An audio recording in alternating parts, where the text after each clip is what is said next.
Salut, j'espère que tu vas bien. Je suis en vacances, mais je ne pouvais pas te laisser sans faire une guidance pour la pleine lune en Scorpion du 1er mai 2026. Alors cette pleine lune, elle n'est pas comme les autres. On l'appelle la pleine lune des fleurs. Pourquoi? Tout simplement parce qu'il y a la floraison cette année, c'est la période de floraison. Donc la particularité de cette pleine lune du 1er mai, c'est que sur ce mois de mai, il va y avoir deux pleines lunes. Il y en a une là le 1er mai et il y en aura une à la fin du mois.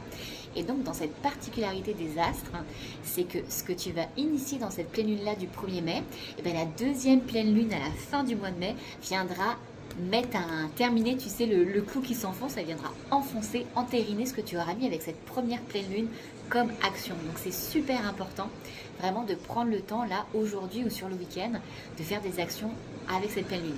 Sachant que cette pleine lune, elle est reliée aussi du coup à la fête de Beltane. J'ai fait un post dessus. On vient activer ton feu sacré, on vient célébrer et honorer la vie qui circule en toi. Et on vient aussi également se rattacher à nos désirs profonds, également toucher à notre créativité, à notre feu intérieur, nos passions. Au niveau du signe du Scorpion, le Scorpion est vraiment là pour initier des choses, pour aller dans l'avant. Donc vraiment avec l'énergie de Beltane, ça va bouger. Et le Scorpion, il t'invite aussi à avoir des prises de conscience et de venir faire remonter à la surface ce qui était caché. Et notamment, le Scorpion, il vient mettre la lumière sur les vérités qui sont cachées au fond de toi. Il va te faire remonter tout ça. Et il n'est pas là juste pour que tu dises « Ah oui, c'est bon, je sais que j'ai ça à travailler. » Non, le Scorpion vient te dire « Ça, là, ça sort. » Tu vois, c'est comme tu imagines un coquillage dans le sable qui remonte à la surface et que tu ne peux plus ignorer.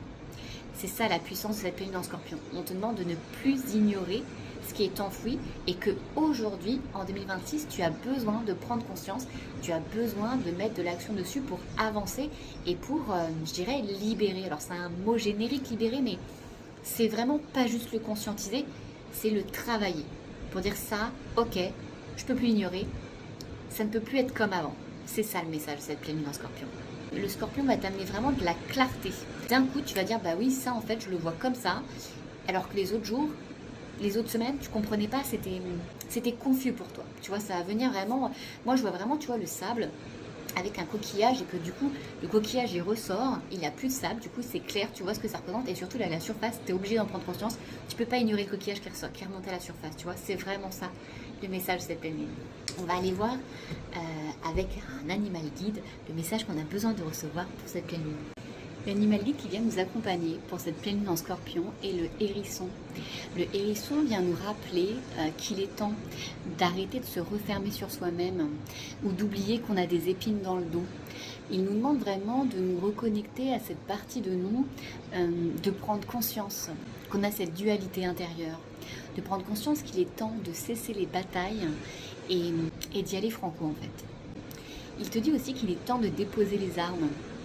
Tu étais dans une lutte intérieure entre des envies, des désirs, entre la raison, entre les peurs, entre, j'entends le manque de temps, entre la cacophonie. Tu as dû sûrement ressentir de la cacophonie intérieure, peut-être extérieure.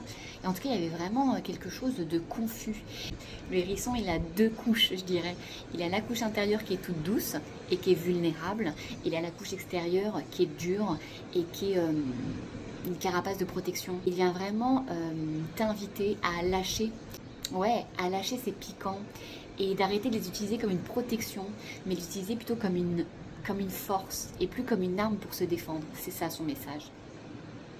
En fait, il me dit aussi que tu as pu avoir tendance à utiliser tes piquants vers toi, vers l'intérieur, et de la douceur vers l'extérieur, et que là, il est temps d'utiliser les piquants vers l'extérieur quand c'est nécessaire, et de la douceur vers toi, vers l'intérieur. Il t'invite vraiment à reprendre cette dualité, mais que tu faisais à l'envers.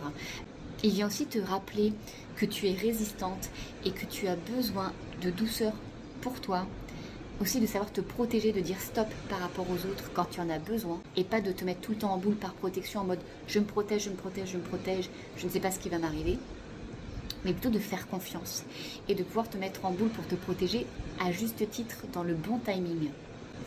Et il me dit aussi que de te reconnecter à ton essence. Tu sais ce qui est bon pour toi, tu sais ce qui ne l'est pas et de faire confiance vraiment à cette connexion profonde de ton essence naturelle. Et qu'il est temps aussi avec ces piquants d'aller creuser ce qu'il y a encore d'accrocher, comme si tu avais une épine dans la pâte, dans la main, et que tu laissais cette épine là et que tu marchais en boitillant, en disant bah ça je connais, c'est pas grave, je fais avec, et que là en fait il est temps d'arracher cette épine et de cicatriser ça en fait. Il est temps de cicatriser ce qui était au fond de toi qui a besoin d'être cicatrisé. On remercie l'esprit du hérisson. Alors, quel message complémentaire avons-nous besoin de recevoir pour cette pleine lune en Scorpion? Ok. Les observateurs hasard. Alors moi, cette carte, elle m'évoque le fait que cette pleine lune en Scorpion vient nous apporter vraiment de la lumière sur nos démons. Ici, les pierres, je ne les vois pas comme quelque chose de sage. Je les vois un peu comme des choses cristallisées en nous. Comme une partie de nous, là c'est plusieurs parties de nous. Moi je ressens vraiment comme quelque chose comme des peurs, des cercles vicieux, des mauvaises habitudes, des choses qu'on ne veut pas voir en fait. Et moi je ressens vraiment que là c'est des choses qu'on ne veut pas voir à l'intérieur de nous, qui est vraiment mis en lumière et qu'on vient vraiment éclairer et apporter de la douceur. Puisque tu vois là, bah, je trouve qu'ils sont un peu dans l'obscurité et je trouve qu'ils font un peu sérieux, un peu même flippé. Et je trouve que là, du coup, ça va venir apporter vraiment de la lumière pour les mettre, pour les baigner de lumière et les rendre plus sympathiques. Et du coup, leur redonner ce rôle d'observateur. Comme si, en fait, tu bataillais avec toi, avec cette partie à l'intérieur de toi, tu étais en bataille, en lutte, et que, je dirais même constante. Et que là, en fait, c'est de les remettre juste à leur juste place. Avec ton regard, avec ton mental, tu remets, hop, ce n'est que ça, que j'apporte de la lumière et de l'amour sur ces parties-là. Ce n'est pas des choses avec lesquelles je vais me battre. Par contre, on voit, tu vois, par l'édifice qui est installé, qui a l'air d'être très vieux, on voit que ce sont des peurs, des croyances anciennes, des choses qui sont vraiment cristallisées depuis longtemps à l'intérieur de toi et qu'on t'invite dans cette pleine lune à vraiment apporter de la beauté, apporter de l'amour, de les mettre en lumière et les reconnaître, j'entends. S'il vous plaît, hop là. Ah bah, les yeux de l'aigle protection. Dis donc, on est vraiment dans ce côté observé à la loupe. Donc là, on te demande vraiment d'aller voir dans les détails. Est-ce que tu regardes juste le haut de tout ça ou est-ce que tu vas aller en profondeur pour aller à la racine? Et là, cet aigle t'invite à ça. Il t'invite à aller à la racine. Il te dit aussi, je te vois.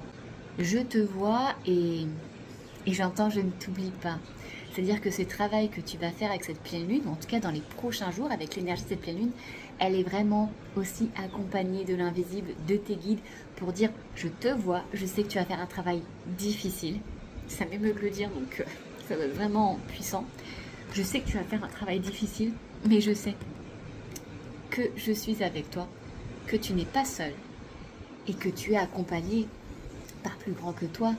Et l'aigle, c'est vraiment la clarté, l'œil voilà, qui voit tout. Et de l'autre côté, il ne nous oublie pas, tu vois. Et j'entends même, je vois même aussi, tu vois ça, là, je ressens même que c'est des talismans de protection. Donc si tu as besoin aussi, pendant ce travail de profondeur, d'avoir avec toi des pierres de protection ou de faire des rituels, de te nettoyer un peu plus énergétiquement, en tout cas vraiment de te sentir protégé par des choses physiques, matérielles, n'hésite pas à le faire et n'hésite pas aussi à demander de l'aide à tes guides pour ce travail que tu vas faire pour cette pleine lune en Scorpion en fait. C'est très important. Et le message qu'on a derrière le deck, c'est le champignon galactique, la matrice divine. Donc le message que j'entends avec cette carte-là, cette pleine lune en Scorpion, c'est un travail collectif. Il va y avoir ton travail individuel qui est important, mais également en fait, si chaque humain à l'échelle de la planète le faisait, le monde irait beaucoup mieux. Tu vois, pareil, ça m'émeut, donc je sais que c'est très juste. Et en fait, le travail que tu as à faire pour toi, pour cette pleine lune en Scorpion, eh ben, sache que tu le fais aussi pour la Terre, pour le collectif, pour toutes les âmes de cette planète. Et que ce travail-là, il n'est pas vain, il est magique, il est magnifique. Et que tu as le pouvoir d'agir sur les énergies de ce monde également par ton travail à toi, individuel.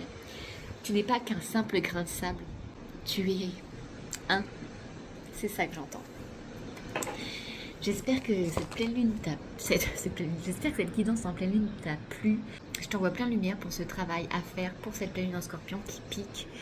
Je te souhaite un joyeux Beltane encore et je te fais profiter de ma vue qui est là encore pour aujourd'hui puisque je rentre demain et je t'embrasse.